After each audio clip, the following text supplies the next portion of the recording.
በገዛ ቋንቋችን የተናገርነው እርግማን የእያንዳንዱን ጓዳ ማፍረሱን ይቀጥላል። ለምን ብሔራዊ ቋንቋችን ነበር ይውደም። ሁሉ ነገር ይጠማል። አንዳንድ ጊዜ በቃ ሁሉ ነገር ጠሞ ባያቅ ትምህርት ይከሽፋል። ስራ ቅዱስ ጳውሎስ አትሳቱ እግዚአብሔር ፈጽሞ አይዘበትበትም ብሎ ይናገራል። በዚህ ልክ እግዚአብሔር ላይ የሚቀልዱና የሚዘብቱ ሰዎች በጊዜያችን ተፈጥረዋል። ብዙ የሰላቢ ዝክሮችን እያየሁ ነበር። የሰላቢ ዝክር ምን እንደሆነ ታውቃላችሁ? የሰላቢ ዝክር ማለት ሰላም ውድ ቤተሰቦቼ እንደምን አላችሁ? እንደምን እስከ ሰዓት ደረሳችሁ? እንኳን ወደ ቻናሌ በሰላም መጣችሁ። በዛሬው ቆይታችን አዳዲስ ቪዲዮዎችን እንመለከታለን። የሚያነቁ የሚያበረታቱ ትምህርቶችን አዘጋጅቻለሁ። ከኔ ጋር ከቆያችሁ ብዙ ነገር እንማማራለን። ወደ ቪዲዮአችን እንሄዳለን። ከዛ በፊት ግን ሁላችሁም የኔን ቻናል ሰብስክራይብ ማድረጋችሁን፣ ቪዲዮን ላይክ ማድረጋችሁን እንዳትረሱ።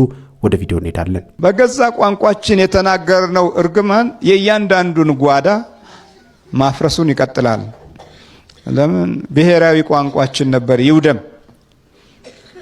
ህዝባዊ ድምጻችን ነበር ይውደም። ስለዚህ ግድ ነው አዝመራውን በየዓመቱ ማፈስ ግድ ነው። 18 ዓመት ሙሉ እንደረገምን ሁሉ ገና 18 ዓመት በእጥፍ ነው መቼም አይደል እንዴ? እህል በቆሎ አንድ ዘርተህ መቼም አንድ በቆሎ መልሰህ አታገኝም አይደል እንዴ? አዝመራ እኮ እንደዛ በእጥፍ ነው በቆሎ አምርተህ በእጥፍ ነው የምሰበስበው። እርግማንን በእጥፍ ዘርተን በእጥፍ ነው ማፈስም ያለብን። ለዚህ ነው ያልቀናን። አየህ እና የእምነት ኃይል ከውስጥ በኩል የማያ ክንድ ነው። ከግብጽ ብዙ ገንዘብ ይልቅ ስለ ክርስቶስ መነቀፍ እጅግ የሚበልጥ ባለጠግነት እንዲሆን አስቧልና ለጊዜው በኃጢአት ከሚገኝ ደስታ ይልቅ ከእግዚአብሔር ሕዝብ ጋር መከራን መቀበል መረጠ። ብድራቱን ትኩር ብሎ ተመልክቷልና ትኩር ብሎ አይቶታል። የራእይ እንደዚህ ነው። ያ ደግሞ እንዲሁ አይደለም የሚመጣው።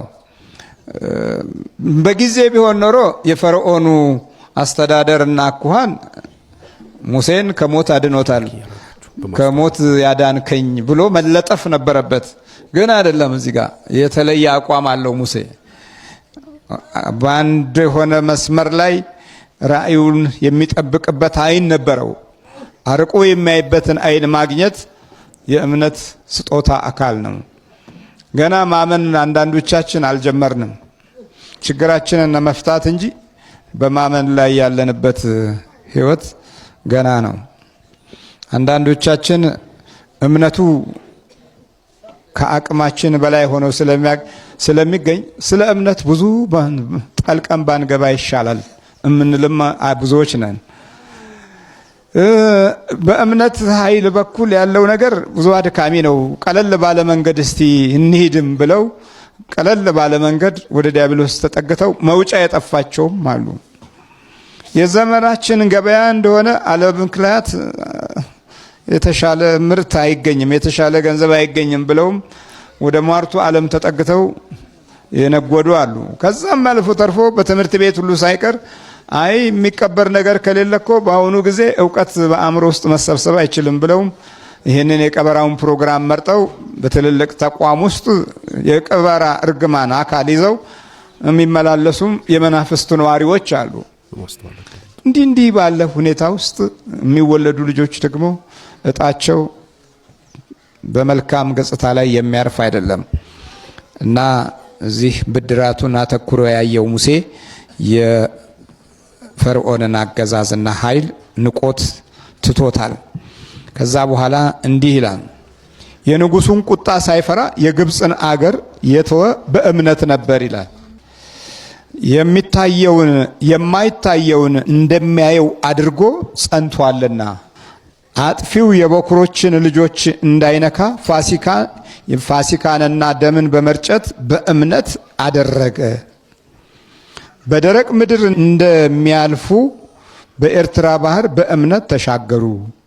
የግብፅ ሰዎች ግን ሲሞክሩ ተዋጡ ይላል። እነሱ አለ እምነት ሞከሩት። እነሱ በተሻገሩበት የትላንት ባሮቻችን ትላንት የገዛናቸው ትላንት የቀጠቀጥናቸው ወንድ ልጅ እንኳን እንዳይወለድ አድርገን በቁጥጥር ስር ያዋልናቸው ዛሬ በደረቅ ባህር ሲሻገሩ አሉ እንግባኛም አሉ። ፈረሳቸውንና ጦራቸውን ይዘው አሳዳጅነታቸው እስከ መጨረሻ ነበር። ጠላትህ ሁል ጊዜ እስከ መጨረሻ ድረስ ይከታተልሃል። ለምን አደገ? ለምን ከፍ አለ? ለምን በለጠ? ለምን ለበሰ? ለምን በላ? ለምን ጠጣ? በትንሽ ነገር ይናደዳል። እሱ ቤት ጮማ እየቆረጠ በአንተ ጎመን ይበሳጫል። በአንተ ጎመን እኮ ነው የሚበሳጨው። እና ምቀኛ ሰው ፎርሙላ የለውም። ምቀኛ ሰው ክፉ ነው። ልቀቅ በሕዝቤን ልቀቅ እያለ ሙሴ ሲናገር ከእግዚአብሔር ጋር እንደሚናገር አላወቀም። ቤተ መንግስቱን ሁሉ ቦታውን ስፍራውን ሁሉ በተለያየ አይነት መቅሰፍት እየተመታ እንኳ እስራኤልን ለመልቀቅ አልፈልግም አለ ፈርዖን። አየህ ጠላት ይናል ነው እንዲህ ነው የሚያሳድደው። ከዛ ሲሄዱ ግርግራቸውን እየተከተለ እንዲህ ነው ግርግርህ ነው የሚከተልህ ሁልጊዜ ምቀኛ እንዲህ ነው። መጽሐፍ ቅዱስ እኮ በሚገባ ይነግረናል። ከዛ ባህሩ ጋር ሲደርሱ ባህሩ አለን ብለው ኮሩ። ጠላት የሚኮራበት ነገር አለው። ጉልበቱን፣ ኃይሉን፣ ጥበቡን፣ ጊዜውን፣ ስልጣኑን፣ ማዕረጉን ሊሆን ይችላል። ይኮራል። ኃይለኛ ኩራት ይሰማዋል። ሁልጊዜ ወደ ታች አድርጎ ስለሚያይህ ያንተ ትልቅነት በእግዚአብሔር ክንድ እንኳ ቢገለጥም ትዕቢቱ አይበርድለትም። ይኮራል ጠላት። ሳላጠፋው ይላል። የምቀኝነት ኃይሉ ከአንዴ አንዱ ቢከሽፍበት አንዱን ዘዴ አንዱን ስልት ይቀይሳል። ጠላትህ መንገዶቹን በማብዛት ነው አካሄዱ እና ባህሩ አለ የትም አይደርሱም። የኛ ባህር ይዋጋል አሉ። የኤርትራ ባህር አይደኛ ነው፣ ቤትም መንገድ ሊያመልጡን አይችሉም አሉ። ምክራቸውን መክረው ፈረሶቻቸውን ጭነው ሰረገሎቻቸውን አጠናክረው ከእግራቸው ይከታተሏቸው ነበር። እግዚአብሔር ደግሞ መንገዳቸውን ያዘገይ ነበር። እንሄዳለን እያሉ አይሄዱም። ፈረሱ ጋልባለሁ እያለ አይጋልብም፣ ያዘገያል። ደግሞ ሌላው የእግዚአብሔርን ሕዝብ ደግሞ ያፈጥናል። ቶሎ ቶሎ ይሄዳሉ። እነዛ በሰረገላ ሲከታተሏቸው እነሱ በእግራቸው ይቀድማሉ። ሁሉ ነገር ይጠማል። አንዳንድ ጊዜ በቃ ሁሉ ነገር ጠሞ ባያቅ ትምህርት ይከሽፋል። ስራ ወጥተህ እንኳን የታክሲ ሰልፉ ይበዛብሃል። ፀሐዩ፣ ሁሉ ነገር ፍጥረታት ሁሉ ያድቡባል። ንስሐ የገባህ ዕለት ግን ታየዋለህ ሰላም ምን እንደሆነ። ከእግዚአብሔር ጋር ነው የታረቀው። አጠገብ ያለው እጅ ማለት ያለው ራሱ እግዚአብሔር ነው። የእግዚአብሔር መዳፍ ላይ ቁጭ እንደማለት እና ልቡ ድንድን በቃ ኖርማል ሆነናል። አሁን ሁሉ ነገር ኖርማል ሆነ። ዘፈን በጣም ኖርማል ሆነ። አሁን የአጋንንት ማህሌት እኮ አንተ ስትዘፍንና ስታዳምጥ አጋንንት አብረው እየጨፈሩና አቅፈው እየደነሱ እንደሆነ አጣቀማት። እውነት ጸበል፣ ጥምቀት፣ አጋንንት አይነ ጥላ ምናምን ትላለህ እንጂ ዘፈን ስታዳምጥ አብረሃቸው እየጨፈርክ እያስደሰትከው ነው ያለው። የቅዱስ ዮሐንስን አንገት ድጋሚ እያስቆረጥከው ነው ያለው። አስባል የክርስቶስ ታላቅ የነበረው ከሴቶች ሁሉ እንዳንተ ማንም የለም ብሎ ክርስቶስ ያደነቀውን የቅዱስ ዮሐንስን አንገት ድጋሚ እያስቆረጥከው ነው ያለው። አንተ ዘፈን ስታዳምጥ ኃጢአቱ ላይ መስለን ነው። የእንጀራ ጉዳይ ነው ይልሃል ዘፋኙ። ምን ችግር አለው ይልሃል ደግሞ እንዴ ምን አሁን እግዚአብሔርን አይሳደብ ይላል። በነገራችን ላይ እንደው እንዳላቋርጥ ልባችን የደነደነበት ሌላኛውን ነገር ላስታውስህ ስለፈለኩኝ ነው። ኃጢአትን ቁጥር 0 ሰተናቸዋል። ገብቷል። ሰው ካላማ ሰው ካልደረስክ ምናምን በቃ እግዚአብሔርንም አልበደልክም ስለዚህ እኔ ምን አድርጌያለሁ ትላለህ። ገብቷል። አንዱ የንስሐ መንገድ እሱ ስለሆነ ነው። በድያ ምንም እንኳን ባትበድል አውቀህም ሳታውቅም ነው። ለዛ እኮ ነው አባቶቻችን እያወቅን በድፍረት ሳናውቅ በስተት እያለን የሚፈቱን አይደል? ስለዚህ ኃጢአታችንን ቁጥር 0 ሰጠን። ከዛ በኋላ ከዛ ቁጥር ውስጥ ያላጎደልነው ነገር ካለ ኃጢአት አልሰራንም። ስለዚህ ንስሐ ያስፈልጋል። የልብ መደንደን አንዱ ይሄ ነው። በዚሁ አየይዘህ እንድትለኝ ኃጢአትን ማወዳደር ምን ዘፈን ትለኛለህ? ሰውን እየገደለ አይደል ይላል እግዚአብሔር። ከሱ ጋር አወዳድሮ እኮ አይደለም አንተን እንዳንተን ነው የሚያይ እግዚአብሔር። ነገራችን ያደረካትን የልብህን ክፋት ያውቃል እግዚአብሔር። ምን አገባው ስለዚህ ምንድነው እንደሌላው ጊዜ ምናምን ትምህርት ቤት ሁሉ መጥፎ ውጤት አመጡ። አንተ ከ12 ዓመት የክፍሉ ተማሪ ሁሉ 0 ያመጣ እኮ አንተ ጥሩ ውጤት አረም ያመጣ። የሰው ሁሉ መውደቅ የአንተን ትንሽ መነሳት ከፍ ያደርገው። ይሄንን ማውቃለሁ። የኃጢአት ትንሽ ትልቅ የለውም። ሁሉም ጋር መነሳቱ ነው። ሁሉም መንግስተ ሰማያትን ሁሉም እግዚአብሔር ነው የሚያሳጣ። ያን ማሰብ ያስፈልጋልና ልባችን ያደነደነው እንዲህ ኖርማል መሆናችን። ሐሜት ዛሬ ቲክቶክ ላይ የምናያቸው ነገሮች ታውቃለህ። ቁጭ ብለህ ሶሻል ሚዲያ ላይ አንድ ሰው ውድቀት መሳደብ፣ መተራረብ ከጓደኛ ጋር ኃጢአት እንደሆነ ታውቃለህ። እንቁጠር ካልክ እኮ በዚህ ሁሉ ልክ ነው። እና እነዛ ነገሮች መጣራቅም ይሁዱ ነገሮች ተከተልና ሰው ልብ ከደነደነ አልቅስበት፣ ሄደ እንባ ስጠኝ ጌታ የእውነት መጸጸት ፈልጋለሁ በለው። በዛው ወደ ነደነ ልብ ምንም ሳይሰማህም ቢሆን የንስሐ አባት ጋር ሂድ እና ንስሐ ግባ። ያደረከውን ለመናገር ምናልባት የልብ ጸጸት ላያስፈልግ ይችላል። አሁን የመጀመሪያው ፕሮሰስ እና ዋናው ስቴፕ የልብ ጸጸት ነው ስላልን ማለት ነው። ላታዝን ትችላለህ፣ ግን እስካዝን ድረስ ብለህ ደግሞ አትቆይ። ንስሐው ራሱ ያሳዝናል። ቀኑናው ራሱ በመሃል የሚሰጥህ ቤተክርስቲያን የምታሳልፈው ስግደቱ፣ ጾሙ፣ ጸሎቱ፣ መጽዋቱ ራሱ ልብህን ያረሰልስልሃል። መዝሙር ማዳመጥህ፣ ወደ እግዚአብሔር ቤት መመላለስ ራሱ አንድ ቀን ልብህን ይሰብርልሃል። የሚንጠባጠብ ውሃ አይደለ አለት የሚሰነጥቅ የማያቋርጥ ማለት ነው። ሳታቋርጥ ወደ እግዚአብሔር ተመላለስ። ልቤን መልስልኝ። ኖቲስ ካላደረግነው ኮንሽስ ካልሆነ በእውነት በዚሁ ነው ገደል የምንገባው። ሰው ልቡ እየደነደነ እንደሆነ ካልገባው ቃል ያንን በጣም እንድጠላው ራስን እንድጠላ ከሰው በታች ያደረገ ለራስህ መጥፎ አመለካከት እንዲኖርህ ያደረገውን ኃጢአት ስታደርገው የተሰማ ስሜት ኖርማል ከሆነ ጥሩ ላይ አይደለም ያለው። እውነት ጥሩ ላይ አይደለም ያለው። በጣም ሬድ ላይ ያለው የሆነ ቀን ነው ገደል የሚከት ሰይጣን። አሁን ዝም ያረገና አንድ ቀን ማታ ቤትህ ቁጭ ብለህ ምንም በሌለበት አጠራቅሞ ያመጣብህና ያሳስባል። ምን አይነት ሰው እንደሆነ እግዚአብሔር እኮ በጣም ከራሳችን ጠብቆናል። በነገራችን ይሄን የራሳችን ብናውቀው እኮ እንደዚህ ነው። ስቀ ተጫውተህ እኮ አትውል። ምን አይነት ሰው እንደሆነ በእግዚአብሔር ፊት ያለህን አንተ ሰማያት እንኳን በሱ ፊት ንጹሃን አይደሉም የሚባል ምን አይነት ሰው እንደሆነ እውነት አታውቅም። አናውቅም ምን አይነት ሰዎች እንደሆነ እግዚአብሔር ምን ያህል እንደበደል እንዴት ቁሽሽ ያለን ሰዎች እንደሆነ ብናውቅ ኖሮ እንደዚህ ነው። እንደውም ከራሳችን ጠብቆናል። በጣም ብዙ ነገር እንዳናውቅ ጠብቆናል። ልትሆን ከሚገባህ እና የሆንክ ካለው ባለው ያለውን ጋፕ ርቀቱን ብታየው በጣም ታዝናል። መሻገር የማትችለው መራመድ የማትችለው ይሆንባል። ሩቅ መንገድ ይሆንባል። እና ልባዊ ጸጸት አስፈላጊ ነው፣ ግን አልተጸጸትኩም ብሎ ከነሳ መራቅም አያስፈልግም። ራሱን ንስሐው እንድትጸጸት ያደርጋል። ቅዱስ ጳውሎስ አትሳቱ እግዚአብሔር ፈጽሞ አይዘበትበትም ብሎ ይናገራል። በዚህ ልክ እግዚአብሔር ላይ የሚቀልዱና የሚዘብቱ ሰዎች በጊዜያችን ተፈጥረዋል። ይሄንን ፈሊጥ ያመጡት እንዴት ነው? መናፍቃኑ ከዚህም በፊት ጥምቀት አያድንም፣ ከዚህም በፊት ስጋው ደግሞ ለምሳሌ ነው እንጂ አማናዊ አይደለም እያሉ ይናገሩ ነበርና ሰዎች ግን መጽሐፍ ቅዱስን መመርመርና መጠየቅ ጀመሩ። ጥምቀት ልጅነትን የሚያሰጥ ነው እንጂ ምሳሌያዊ ነገር አይደለም ብሎ መጠየቅና ማስጨነቅ ሲጀምሩ ሰዎቹ ላለማጣት ምን አደረጉ? ምን ፈሊጥ አመጡ? በውሃ መጥመቅን ምዕመናኑን እያነሱ ከውሃ እየዘፈቁ ዝም ብሎ መንፈስ ቅዱስን ተቀብላል እያሉ ማጃጃል ጀመሩ። እቺ ጥያቄ ስለተነሳች ምዕመናኑ ከቤታቸው ፈልሶ ወደ እቺ ቤተክርስቲያን እንዳይመጡ በፈሊጥ ውሃ ውስጥ እየነከሩ ጥምቀት ነው እያሉ ማስቀረት ጀመሩ። ከጊዜ በኋላ ደግሞ ሰዎች መጠየቅ ጀመሩ። ስጋዬን ያልበላ ደሜን ያልጠጣ የዘላለም ሕይወት የለውም ይላል እኮ መጽሐፍ ቅዱስ ብሎ መጠየቅ ሲጀምሩ ምሳሌያዊ ነው መታሰቢያ ነው የሚለው አስተምሯቸው እንደማያዋጣቸው አወቁና ምን ማድረግ ጀመሩ? ዳቦና ወይን አዘጋጅተው ይሄ የኢየሱስ ክርስቶስ ስጋና ደም ነው ብለው በዚህ ልክ ደግሞ ምዕመኑን ማታለል ጀመሩ። እነዚህ ሁሉ ድርጊቶች የተፈጠሩት ከምዕመናኑ ጥያቄ ነው እንጂ እነሱ መጀመሪያውኑ በዚህ ነገር አምኖበት አይደለም። ጥምቀት ማጥመቅም የጀመሩት ምዕመናኑ ስለጠየቁና ወደዚህ ፈልሰውባቸው እንዳይመጡ። አሁን ደግሞ እንደምትመለከቱት ዳቦ ቆርሰው ወይን ቀድተው ይሄ የክርስቶስ ስጋና ደም ነው ብለው መስጠት የጀመሩት ደግሞ መጽሐፍ ቅዱስ ጋር እንዳይጋጩና ምዕመናኑ ለሚጠይቁት ጥያቄ የህሊና ረፍት እንዲያገኙ ዝም ብለው በዚህ ልክ ምዕመኑን ማታለል ጀመሩ። የነዚህ ሃይማኖት መሪዎች ቀስ ብለን እንጨምራለን፣ እያየን እናሳድጋለን፣ የምዕመኑን ፍላጎት እያየን እናሟላለን የሚሉ ዘባቾች፣ ክርስቶስን እግዚአብሔርን የማይፈሩ አሳቾች፣ የዲያብሎስ መጋለቢያ ፈረሶች ናቸው በዚህ ጨለማ ውስጥ የምትገኙ። ይሄን ሁሉ ነገር የሚያደርጉላችሁ ከዛ ቤተክርስቲያን ወጣችሁ ከመጽሐፍ ቅዱስ ጋር ተጋጭታችሁ መጽሐፍ ቅዱስ ላይ እኮ እንዲህ ይላል፣ መጽሐፍ ቅዱስ ላይ ያለው ነገር ደግሞ ኦርቶዶክስ ቤተክርስቲያን ውስጥ ነው ያለው ብላችሁ እንዳትመጡ ስጋው ደግሞ ነው እያሉ ዳቦ ቆርሰው ወይን ቀርተው መስጠት ጀመሩ።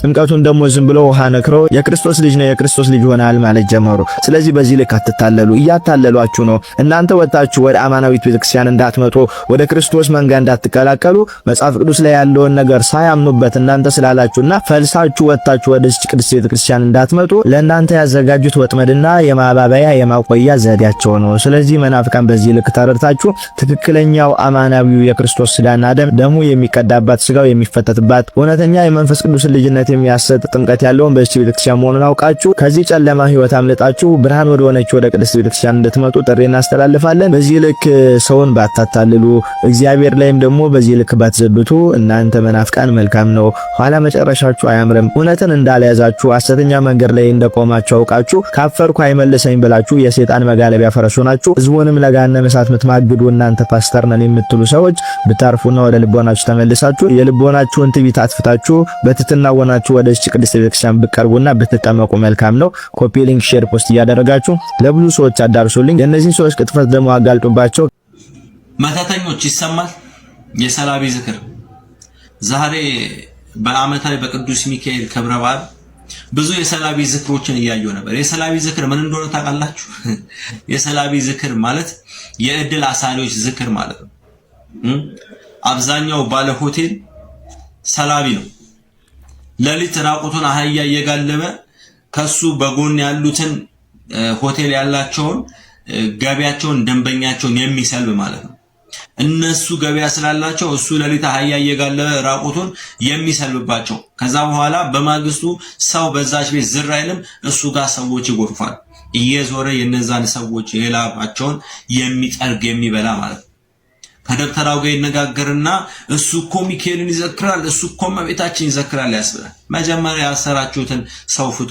እዛ ጋራ 10 ዓመት ያስቀመጥከውን ጓደኛህን ያሰርከውን ፍታ።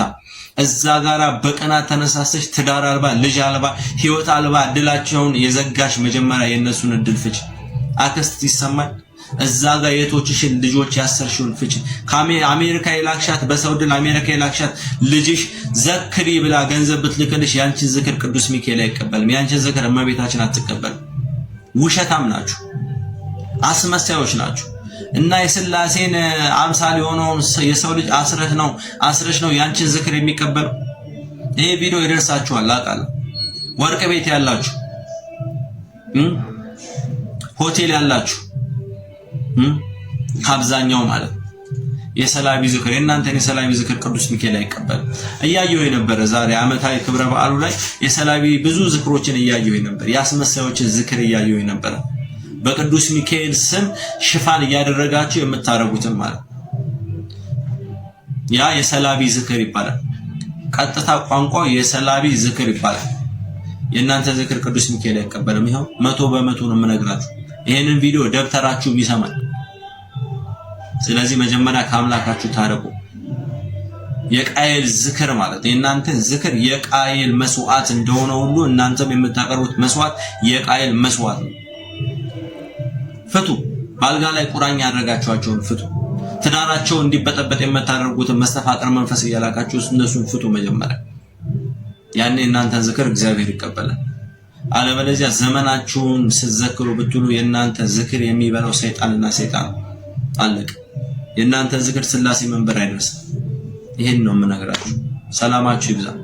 እኔ አበሻ ነው መኖር የምፈልገው አበሻ ነው። እናቴ ድሮ ታይ አበሻ አታግቢ ጎዳሻል ፈረንጅ አግቢ እኔ ፈረንጅ ሆኜ ራሱ ፈረንጅ ሆኜ ፈረንጅ ላገባ ታይ አላገባም አልፈልግም አልኳት። ለካ እሷ እውነቷን ነው። ሀበሻ ጎዳሽ? አዎ። ለምን እናትሽ እንደዚህ ያለች? ሀበሻ ታውቃለች፣ አለም ታያለች። በብዙ ጓደኞች አሏት። ብዙ ነገሮች ስቃይ ውስጥ ብዙ ነገር ውስጥ አሁን ባሎች ሳይፈልጉ ሲቀሩ ስንት አለ አይደል እንዴ? ሆቴል ቤት አንተ ታየለ እንዴ? ቀለበቱን ሙሉ ቀርቦ ኪስ ውስጥ ከተት ያደርግና ከሌላ ጋር ታገኘዋለህ። ከስንት አንዱ ከሺህ አንዱ የእግዚአብሔርን አክብሮ ትዳሬ ነው ብሎ እንትን ይላል። እንደው እኛ ማህበረሰብ እግዚአብሔርን ይፈራል ስታይ? እኔ ከስንት አንዱ እግዚአብሔር የባረከው ካለ ነው እንጂ ከስንት አንዱ እውነት አይፈራም። ማንንም የሚፈራል። ቤተክርስቲያን ምናምን ስንሄድ ነጭ ልብስ እኔ አሁን ለምሳሌ አሁን የሚሄድበት ሰፈር አለ፣ ሳር ቤት አካባቢ የሆነ ሆቴል አለ። ብዙ ባለ ሀብት መኪና እንትን ጊዜያዊ ይዞ ተጠቅሞ የሚወጣ ያለው መኪናውን ተጠቅሞ ነው። ምንድነው? ለምን እዛ ገብቶ ነው እንጂ ከቺክ ጋር ገብቶ ነው እንጂ ቺክ። አዎ አንቺ እንዴት አየሽ? እንዴ አለው እንዴት አላይም? ምን እኔ ከሚስቱ ጋር ቢሆንስ? አራ ከሚስቱ ጋር አይደለም። እኔ ለምን አያታለሁ? አንዱ ራሱ አልተስማማንም እህቴ ትገቢያለሽ አለኝ። እኔ እንደራሱ ከዛ በኋላ እንዴ ምን ማለት ነው? እኔ እኮ ፈጣሪ ሰውነትሽን ሽጠሽ ብር አግኝ አላለኝም። ላንቺ ያለው ሰው እኔ ስሰጥሽ ነው ሰውነትሽን የምታካፊው ብሎኛል ስለው አለቀሰ። ማለት ሰውየው አለቀሰ ደንግጦ። እንዴት አይደነግጥም? ለምን እሱ ለብር ብሎ ነው ሰውነቱን ይሸጠው የነበረው ከዛች ሴት ጋር ሲያድር የነበረው። እኔ ሲጠይቀኝ ግን እኔ ለሰውነቴን ላንተ አንተ ግን እኔን ከፍለኸኝ እኔ ሰውነቴን ላንተ አልሸጥም ብዬ መለስኩለት። ከዛ ግን ብር ሰጠሽ? አልሰጠኝም። ለምን ያለቀሰው? እሱ የፈለገው ለምን አወቃ? በቃ እግዚአብሔር ነገረው። እቺ ልጅ አትሆንም ላንተ፣ እቺ ልጅ ንጹህ ነች፣ የእግዚአብሔር ልጅ ነች፣ እግዚአብሔርን አክብራ የምትኖር ልጅ ነች ብሎ ነገረው። እግዚአብሔር ልጅ ነሽ? አዎ እግዚአብሔር ነው ያኖረኝ ያለው እንጂ አሁን ስንቱ አላል ቤት ሳይኖረው ምን ሳይኖረው እዛው መንገድ ላይ የሚሞት ሳይበላ ሳይጠጣ የሚሞት አላል። እኔ ግን ይሄው ጸበል ጠጥቼ እስከ 7 ሰዓት እስከ ማታ ድረስ ሳልበላ ድረስ መተኛ ትችላለሁ። የእውነት? አዎ። አታማሪበትም? አንዳንዴ ምንድነው ምናምን ብለሽ አንዳንዴ አላማርርም። አልሰማሁም መዝሙሩን አላማርርም። ሁሉም ስራ ያንተ ነው የሚለው መዝሙር አልሰማሁም። የኦርቶዶክስ መዝሙር አላማርርም የሚል መዝሙር አለ። ማን እንደሚዘምረው አላውቅም። ብቻ አላማርርም ብሎ አላማርርም የሰጠኝን ይስጠኝ ብዬ ተቀብያለሁ። እሰይ የሰጠኝን ይስጥ ፈጣሪ። ለዚች እችን ትንፋሽ የሚሰጠኝ አመሰግናለሁ። በቂ ነው፣ ለዚች በቂ ነው። ይሄ እየተነፈስኩ ነው ይኖርኩ ነው። እግዚአብሔር በእውነት በጣም ድንቅና ግሩም ትምህርቶችን ለማየት ለመከታተል ችለናል። እግዚአብሔር አምላካችን ይክበር ይመስገን። በቀጣይም ደግሞ በሌሎች ርዕሰ ጉዳዮች ወሳኝና አስተማሪ መልእክቶችን እንደዚሁ ይዤላችሁ ቀርባለሁ። እግዚአብሔር አምላካችን ከሁላችን ጋር ይሁን። በያላችሁበት ሰላም እግዚአብሔር ከሁላችሁ ጋር ይሁን እላለሁኝ። እንበርታ፣ እንጠንከር፣ እርስ በርሳችን እንተጋገዝ። አንዱ ለአንዱ ጸሎት ማድረግን መርሳት የለበትም። እርስ በርሳችን መተጋገዝ በጣም ወሳኝ ነው። አንዱ አንዱን በጸሎት ማሰብ፣ ሀገርን በጸሎት ማሰብ። ቤተክርስቲያናችን ለሀገራችን፣ ለመሪዎች፣ ለሁሉም ለማያምኑት ሁሉ ጸሎት በየጊዜው ታደርጋለችና እኛም እንደ ምእመናን በተቻለን አቅም እርስ በርሳችን ልንተጋገዝ ልንደጋገፍ ይገባል። እግዚአብሔር አምላካችን ከሁላችን ጋር ይሁን። ይቆየን። አሜን።